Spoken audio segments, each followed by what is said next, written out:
Ryan doing the right thing in handling Trump? Yeah, I think so. I mean, I think the bottom line is he's made it clear. He's not saying he's not endorsing him. He's just saying it's not time yet. He needs some time. I certainly think Thursday's meeting will help with that. But he's just saying, hey, before I jump into things, he wants to know more about what to expect. And as he stated yesterday, if the presumptive nominee doesn't want him to be the chair of the convention, he's even say, hey, I don't have to be chairman. I think that's fine. I think in the end, if he's going to endorse, he wants to make sure that he can do it knowing full well what to expect. Should he have waited until after a face-to-face meeting, do you think, to say I'm not ready yet? Or? Well, I mean, I think it's indicative of the Midwest. We tend to answer questions. He didn't preemptively come out with this. He was asked a question when he was on a satellite feed from Burlington in his district doing his work. He was asked by Mr. Tapper if he was ready to endorse, and he said he's not ready yet. I don't think that was a preemptive. It wasn't something he set out to do. He just answered the question. If not for your pledge in Cleveland last August, would you be in the same position as him? Well, I mean, in a way, I'm similar in the sense that the pledge, I'm keeping my word, meaning to me, support can be as simple as voting for.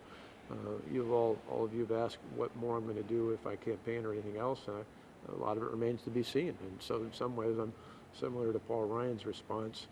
My level of engagement in this presidential election will be largely dependent on what I hear over the coming months, particularly between now and the convention.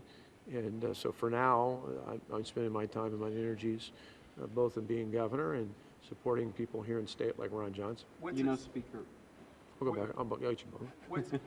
What's it say about this race and about Donald Trump? You've got people all the way from Fitz, who says, get on the Trump train, to Steineke, Voss, who say, hold on, let's wait a second. You sort of in the middle. Well, again, I think in the Midwest, we want to know what we get. I mean, I think part of the reason I've done reasonably well here in the past, not only amongst Republicans, but amongst independents and even some discerning Democrats, is people respect the fact that if I tell you I'm going to do something, I do it. Whether people always agree or not, I think there's a certain amount of respect in the Midwest, in particular here in Wisconsin, for people who just lay out what they're going to do and how they're going to do it, even if people don't always agree with every element of that. And I think that's part of what myself and many others want to know is before we get any more invested in this campaign, excuse me, before we get invested more in this campaign, we want to know what we're getting out of that. As I pointed out before, I clearly today, if I had to look between Hillary Clinton and Donald Trump, I think on a whole series of issues, from the Supreme Court to taxes to the size of the federal government, he's better than she is. But to me, just saying someone's better may not warrant an outright aggressive endorsement in campaigning. A lot of it's going to depend on what we hear. Two more questions. Sarah Palin obviously said she's going to campaign against Speaker Ryan. Do you think it is a mistake for someone to take on Speaker Ryan with the conservative voters of his district? Well, I think in the end, Paul Ryan does a tremendous job of staying in touch.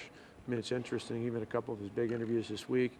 Yesterday, he was doing his mobile constituent services in district. The other day, he was in Burlington in district. I think anyone who thinks he's vulnerable really doesn't spend a lot of time in the 1st Congressional District. I grew up in Delavan, in the middle of that district.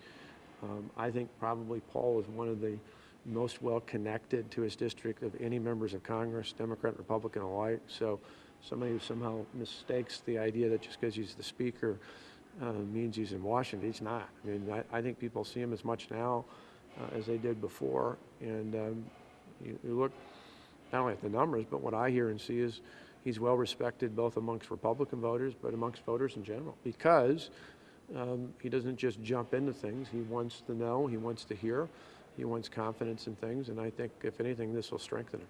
You know a lot of. I'll give you one every. You finish yours and then. You know a lot of fellow Republican governors, as well as some of the senators that ran for president. What's the talk about Donald Trump picking a vice president? Do you think it's seen as a smart play among those people to join a Donald Trump ticket? You know, really, most of us, if anything of late, have kind of been focused on governor's races or things in their own state. There hasn't been a lot of chatter about that, at least amongst Republicans I know. There might be others talking about it, but most of the chatter has been in the media. For the rest of us, you know, we have got states to run, and oftentimes candidates, like in our case, Ron Johnson, that we want to make sure it gets the support he needs.